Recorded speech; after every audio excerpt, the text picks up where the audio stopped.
voice, so hopefully we can roll with it. Well, my name's Emery, and we're here today to do something really, really cool, which is, of course, do stick training with our tigers. This here is Kalinka, and she's exceptionally good when it comes to doing what she needs to do. There is a positive for it for us. She gets rewarded with a nice little tasty treat.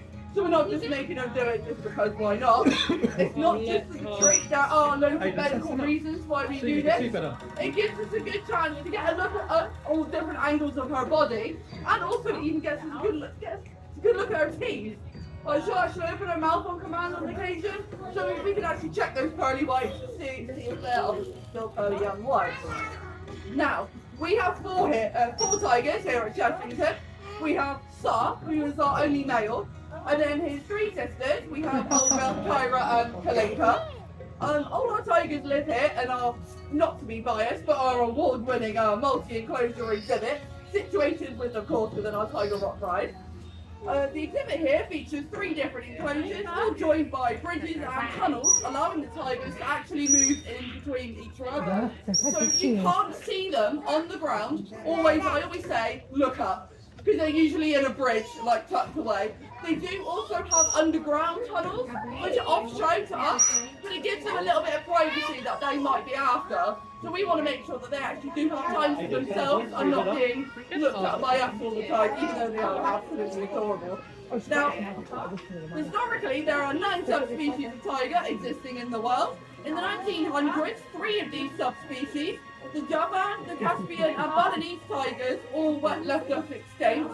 So we do have 6 subspecies remaining, all of which are critically endangered or near enough vulnerable. One of these remaining subspecies is the South China tiger, which after no sightings in the wild for nearly 30 years, it is presumed it is extinct in the wild, with only 150 remaining in populated collections such as this. Therefore, the only wild tiger species remaining on Earth are the Bengal tiger, the Indo-Chinese tiger, the Malayan tiger, the Sumatran tiger, and finally, the subspecies that we have here at Chessington, which is of course the Amur tiger. It does have another name which we all will know it as, aka the Siberian tiger. It does have that alternative name. Now these guys face many threats in the wild, most of course being driven by human beings.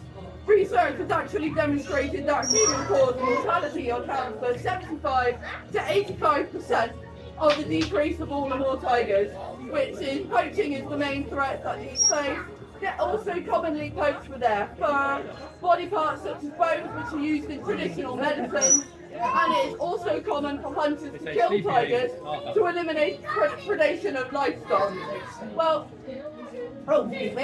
It's also common, I mentioned that, because they're trying to protect their livestock, so deer, cattle, anything of the sort, tigers will prey upon that, and owners of those will try and do everything they can to make sure they can keep their livestock going. But because, like other animals as well, tigers are actually also affected by habitat loss and fragmentation. So activities such as logging, development projects all over breaks up tiger habitats and reduces the tree cover that they actually need for hunting. So speaking of hunting, obviously we're going to talk about a fun category, which is of course, these guys are obligate carnivores, which does mean that they can only survive on a diet of meat. They cannot digest plant matter, it will make them very sick. So when we reward them with tasty little treats, you can imagine it's a nice little bit of red meat.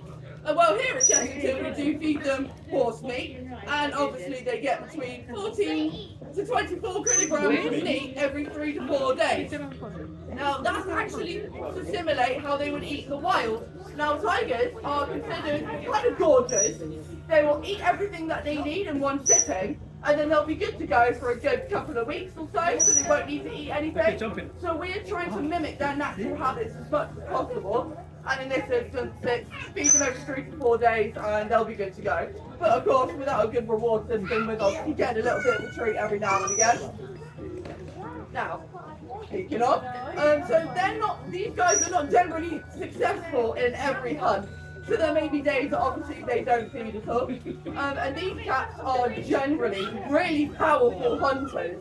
Now they have pretty powerful muscular forearms and they're capable of gripping and holding down large deer, which is exactly what they need to be able to do.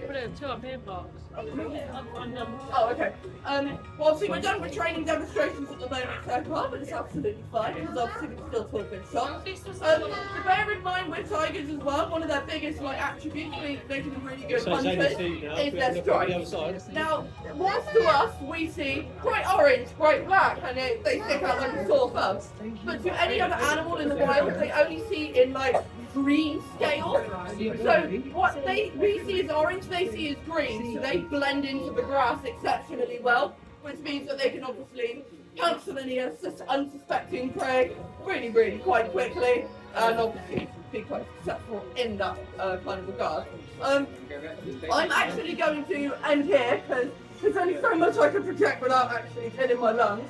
But if you've got any questions, I'm still going to be here for a good couple of minutes in case you want to know anything else.